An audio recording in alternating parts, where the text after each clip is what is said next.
Kalau dia bilang Allah Maha Pengampun, istighfar kepada Allah, pasti Allah ampuni. Tapi kalau dia terusin dosanya sambil mengatakan Allah Maha Pengampun, dia tuh kayak memfitnah Allah atau ngenuduh Allah seolah-olah Allah itu kayak nggak tahu apa-apa gitu.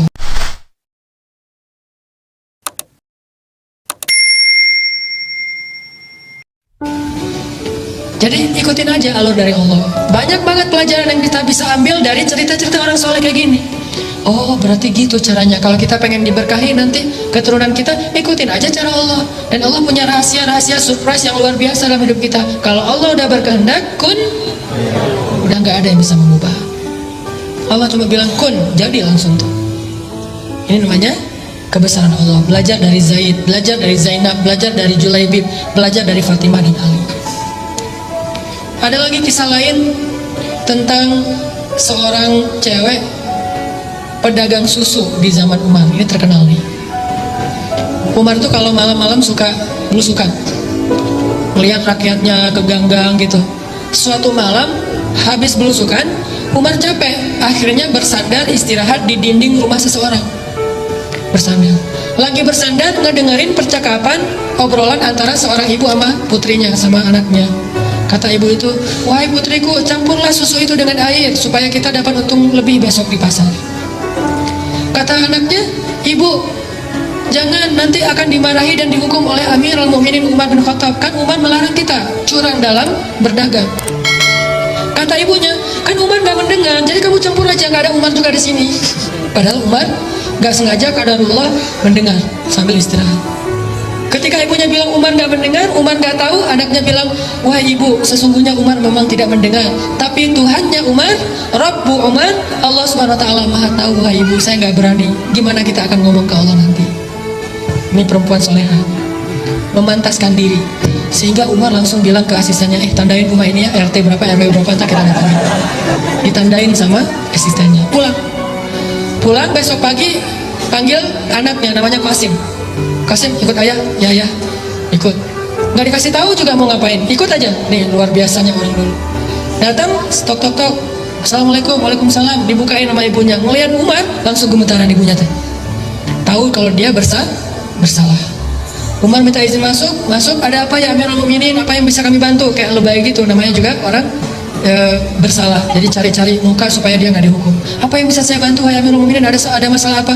Umar mengatakan, semalam saya nggak sengaja lagi istirahat bersandar di dinding rumah ibu, dan saya mendengar percakapan ibu dengan putri ibu tentang susu itu. Langsung dia nangis, maafin saya wahai Amirul Mukminin, saya nggak jadi ngelakuin, saya dan segala macam, saya silap, saya maafin saya dan segala macam. Terus dia bilang, sesungguhnya Allah itu Maha Pengampun lagi Maha Penyayang. Sesungguhnya Allah itu Maha Pemaaf, kata si ibu ini. Dan Umar mengatakan, tapi Allah juga Maha menghukum dengan hukuman yang berat. Jadi jangan cuma ngambil Asmaul Husna yang nguntungin kita. Kalau kita menganggap Allah Maha Pengampun, minta ampun. Kalau kita menganggap Allah Maha Pemaaf, minta maaf. Tapi kalau kita terus berbuat dosa sambil mengatakan Allah itu Maha Pemaaf, ini tempatnya agak nggak nyambung nih, nggak matching. Dia terus bikin dosa tapi dia bilang sesungguhnya Allah Maha Pemaaf, nggak nyambung. Harusnya kalau dia bilang Allah Maha Pemaaf, minta maaf sama Allah. Kalau dia bilang Allah Maha Pengampun, istighfar kepada Allah, pasti Allah ampuni. Tapi kalau dia terusin dosanya sambil mengatakan Allah Maha Pengampun, dia tuh kayak memfitnah Allah atau ngenuduh Allah seolah-olah Allah itu kayak nggak tahu apa-apa gitu. Dia mah orangnya polos, nggak usah dihiraukan, kan gitu kan ya? Seolah-olah Allah itu polos. Padahal ada nama lain, Allah juga dzuntiqam, Allah juga menghukum sesuai dengan dosanya. Tapi kalau minta maaf, Allah pasti maafin semua dosa tanpa ada pengecualian. Allah Maha Pengampun, Allah Maha Pemaaf, wahai Amirul Mukminin. Kata Umar, tapi Allah juga Maha Menghukum. Ya saya tahu, maafin saya. Kata Umar, udahlah kalau kamu udah maaf saya maafin. Tapi saya datang ke sini bukan pengen ngusut masalah itu. Saya takjub, kagum sama putri ibu. Putri ibu itu putri yang soleha. Ibu beruntung punya putri kayak dia, dan saya akan sangat beruntung punya calon menantu seperti dia. Langsung ibu ini kaget, mau menikahkan putranya Umar dengan perempuan tersebut. Sehingga ibu ini langsung manggil putrinya, siapa gitu namanya, panggil, datang ke sini. Terus Umar bertanya, wahai putriku, saya ingin menikahkan putra saya kepada kamu jika kalian dua-duanya setuju. Ini pernikahan dalam Islam, bukan orang tuanya yang setuju tapi anaknya. Sehingga Umar bilang kepada anaknya Qasim, coba kamu lihat kepada perempuan itu, apakah kamu tertarik dilihat malu-malu gitu? Dan dalam hadis Nabi, kalau kita pengen menikahi seorang perempuan, kita boleh melihat dia, kepoin Instagramnya, itu boleh. Makanya postingin di Instagram sesuatu yang boleh dilihat. Kan ada sahabat yang pengen nikah dengan seorang cewek tapi gak pernah ngeliat ceweknya, sehingga Nabi bertanya, kamu udah ngeliat orangnya? Belum ya Rasul. Ya udah lihat. Akhirnya kata dia, saya pun mencuri-curi pandang. Mencuri-curi pandang bahasa kita stalking. Akhirnya saya pun mencuri-curi pandang dari balik dinding, lihat, oh itu ceweknya. Udah lihat? Udah ya Rasul, gimana? Saya terima, ya udah nikah.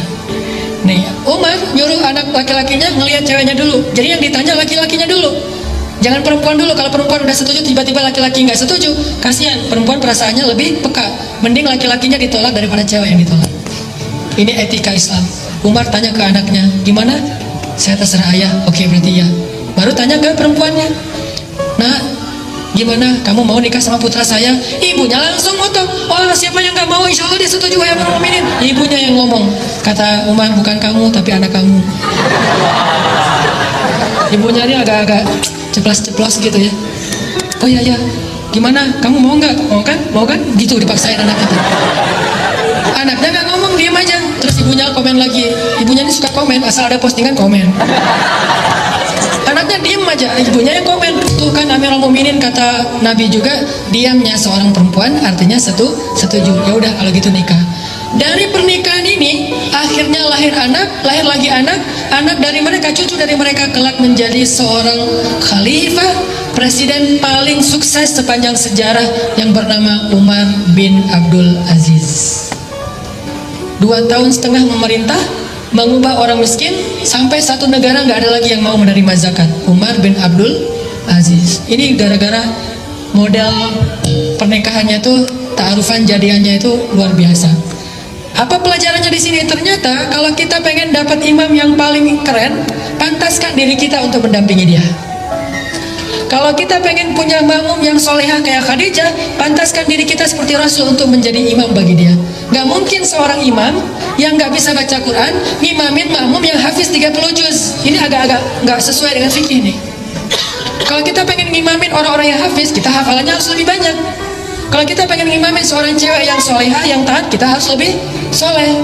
Gitu juga cewek. Kalau mau diimamin oleh imam yang soleh, kita harus memantaskan diri biar kita gak banyak protes. Karena kalau kita nggak pantas, imamnya udah jalan kemana, kita nggak nyambung, kok gini, kok gitu, kok gini, kok gitu. Makanya Allah nggak mempertemukan kita, daripada bertemu nanti malah rame. Kayak misalnya kita baru hijrah, jadi masih anak baru lah, belum pro, hijrahnya masih amatiran, baru belajar. Sama kayak saya juga baru belajar, baru hijrah, belum terbiasa ke masjid, langsung ikut acara sholat tahajud 1 juz. Ini kan luar biasa ya. Nggak apa-apa sih, cuma nanti kita lihat aja hasilnya. Makanya saya sering cerita, saya pernah ngadain acara tahajud di satu masjid di Al-Latif di Bandung, 1 malam 1 juz. Yang jadi makmum tuh anak-anak yang baru hijrah, luar biasa, tatoan, rambutnya gondrong, tapi sholat di rakaat di sof paling depan. Begitu saya takbir, baru baca beberapa ayat, udah pada nangis di belakang. Saya heran, Masya Allah, ini orang baru hijrah langsung ngejos ya, lebih soleh dari saya nih.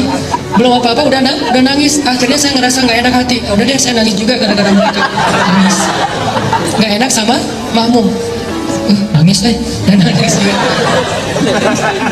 Nangisnya luar biasa. Begitu selesai sholat, saya tanya, kok kalian bisa gitu ya, sholat khusyuk banget sampai nangis-nangis segala?